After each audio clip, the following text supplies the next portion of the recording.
Halo guys, kembali lagi bersama gue Fadil dari Suka IT. Gak kerasa tahun 2023 sudah mau berakhir aja.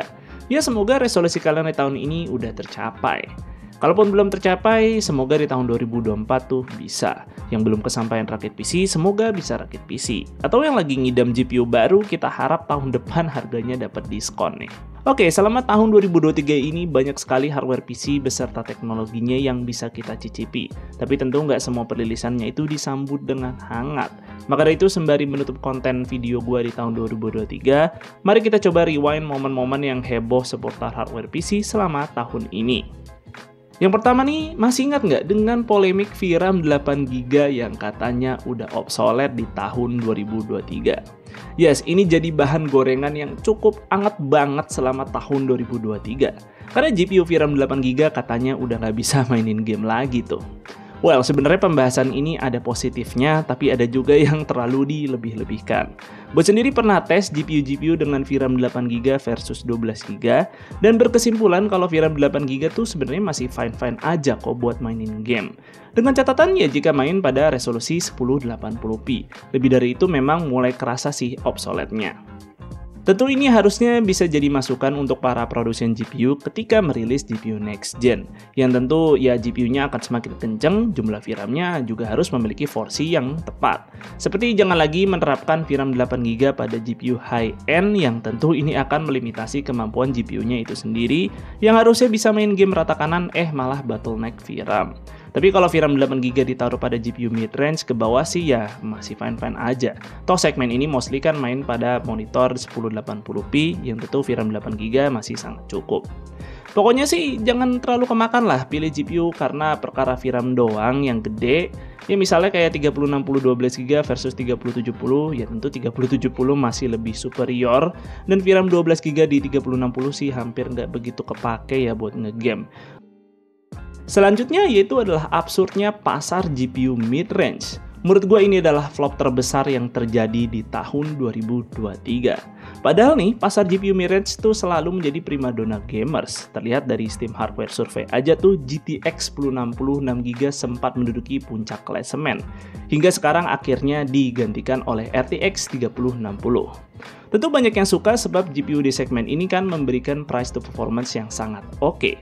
Tapi sayangnya perilisan GPU mid-range di tahun ini ya itu gagal memenuhi ekspektasi tersebut. Seperti duo GPU RTX 4060 dan 4060 Ti dari Nvidia yang gak lama setelah rilis langsung jadi bulan-bulanan netizen.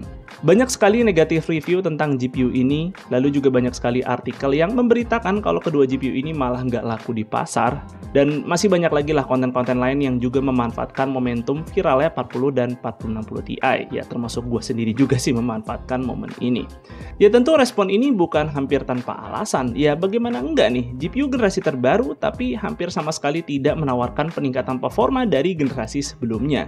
Jadi kayak nggak berguna aja kalau kalian udah punya RTX 3060 dan 3060 Ti. Sayangnya aja nih pihak Radeon bukannya memanfaatkan momen blundernya Nvidia, malah juga ikutan blunder nih. Dengan mereka tuh merilis RX 7600 yang salah pasang harga. Dan udah gitu juga secara performa bukan sesuatu yang wah-wah banget. Sehingga segmen GPU mid-range di tahun 2023 gua rasa punya perilisan paling absurd. Kemudian juga tak lupa nih, pasar SSD bisa dibilang mengalami peak terbaik pada tahun 2023 karena harganya tuh semakin seksi. Sebab untuk sebuah NVMe Gen 4 1TB itu udah banyak banget yang ngasih harga under 1 juta. Bahkan 700 ribuan aja kalian udah bisa dapetin SSD yang speed 4-5GB per second. Ya walau sih pastinya di RAM-less dan masih QLC. Tapi setidaknya teknologi NVMe semakin bisa dicicipi oleh semakin banyak orang lagi.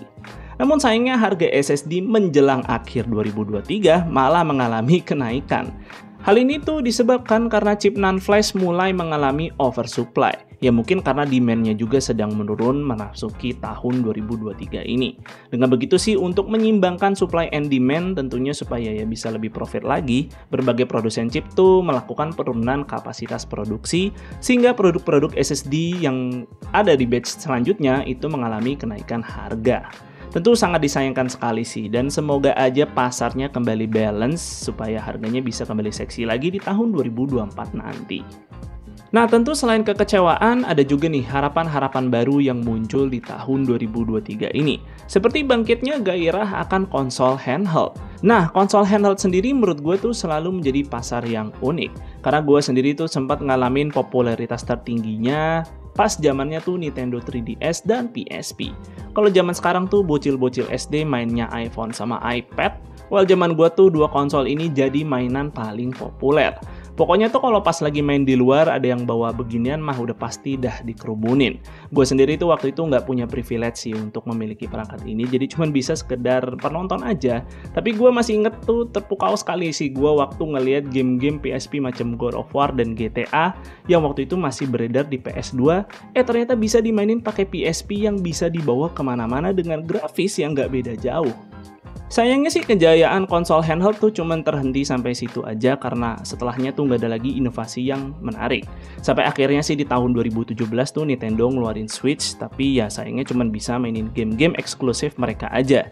Dan jarang banget kebagian game yang sama dengan PC maupun PS dan Xbox. Sampai sih akhirnya di tahun 2022 tuh Valve ngeluarin Steam Deck, dan ini gue rasa jadi momen bangkitnya nih gairah akan konsol handheld. Karena ini perangkat tuh bisa mainin hampir semua library game Steam, yang artinya game-game PC bisa dimainin dalam genggaman. Ya sebetulnya sih modelan konsol PC ala Steam Deck ini udah ada ya sebelum-sebelumnya, tapi itu dibuat oleh brand-brand asal China yang secara reputasi kurang begitu dikenal dan juga distribusinya tuh sangat terbatas sekali. Sampai akhirnya sih di tahun 2023 muncullah konsol seperti ROG Ally dan Legion Go. Ini tuh secara brand sudah tidak asing dan soal distribusi tentu ya dijual resmi di Indonesia. Yang unik sih dari perangkat ini tuh bawa operating system Windows, jadi ya kita bisa mainin game dari Steam atau Xbox Game Pass atau dari launcher-launcher lainnya. Dan tentunya karena operating systemnya Windows, ya kita bisa fungsikan perangkat ini selayaknya sebuah PC. Akhirnya sih setelah era PSP, gue melihat nih ada lagi inovasi yang menarik untuk segmen konsol handheld. Kemudian dari semua perilisan hardware yang ada di tahun 2023, harus kita akui AMD jadi MVP di tahun ini karena dibanding Intel dan Nvidia, respon positif yang diberikan jauh lebih banyak ke kubu merah ini. Misalnya aja pada perilisan CPU, walau di tahun ini sih PC desktopnya tuh sama sekali tidak mendapati arsitektur baru, tapi di sini AMD berhasil memberikan produk yang cukup menggebrak pasar, yaitu lewat CPU Ryzen 7000 X3D yang mana AMD mencoba membawa teknologi vertical cache untuk meningkatkan jumlah L3 cache dari Zen 4 secara signifikan. Dengan begitu, CPU Ryzen 7000 X3D menduduki tahta sebagai raja untuk CPU gaming. Khususnya sih untuk Ryzen 7 7800 X3D yang ngasih spek dan harga paling sweet spot. Serta banyak sekali juga nih yang setuju dengan memberikan pujian terhadap CPU ini. Termasuk gue pun terkesan dengan efisiensi yang dimiliki CPU tersebut. Karena masih bisa tuh bersaing dengan CPU Core i7 14700K yang punya core lebih banyak. Tentu AMD juga tidak melupakan kaum kere-hore ya, karena akhirnya AMD mengeluarkan platform AM5 yang ramah kantong, yaitu lewat Ryzen 5 7500F plus combo motherboard A620. Ya, tapi walau kere-hore sih, 7500F tentu punya performa yang nggak terlalu beda jauh sama Ryzen 5 7600 polos. Apalagi kalian di sini masih bisa OC CPU-nya yang tentu memiliki potensi yang cukup baik. Tentu gue pribadi sih merasa ini CPU kedua dari AMD yang memiliki price to performance terbaik di tahun 2023. Terus nih, apakah cuma perilisan CPU aja yang membuat AMD jadi MVP? Tentu masih ada lagi dong, yaitu lewat open source-nya fitur FSR 3. Ini sih gue rasa menjadi hadiah terbaik dari AMD Radeon untuk komunitas PC. Karena jika Nvidia mengunci DLSS 3-nya hanya untuk RTX 4000 series, di sini AMD tetap memperjuangkan FSR untuk open bagi segala GPU, termasuk di iterasi ketiganya ini. Nah, karena open source tentu tidak perlu waktu lama bagi komunitas nih untuk segera menyisipkan FSR 3 pada game-game favorit mereka. Ini tentu memberikan dampak yang sangat positif sekali bagi komunitas PC, karena ya kita nggak perlu buru-buru amat buat upgrade GPU untuk sekedar bisa mencicipi fitur yang paling mutakhir. Nah, kemudian untuk yang terakhir, nggak bisa dipungkiri sih untuk tahun 2023 ini sudah makin menjamurnya AI. Kayak Microsoft aja mulai menyematkan fitur Copilot pada Windows, yang mana di sini kita bisa menikmati chatbot ala ChatGPT, dan juga kita bisa mengenerate gambar ala DALL-E. Kemudian dari produsen chip seperti AMD dan Intel juga mulai catch up Nvidia untuk urusan AI.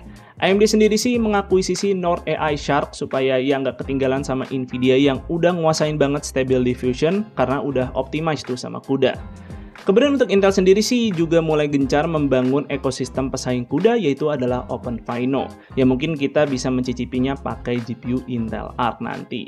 Kemudian selain membangun infrastruktur software, AMD dan Intel juga mulai mendevelop dedicated hardware untuk mengakselerasi kebutuhan AI tersebut, macam di CPU Ryzen 7040 series dan juga CPU Intel Meteor Lake.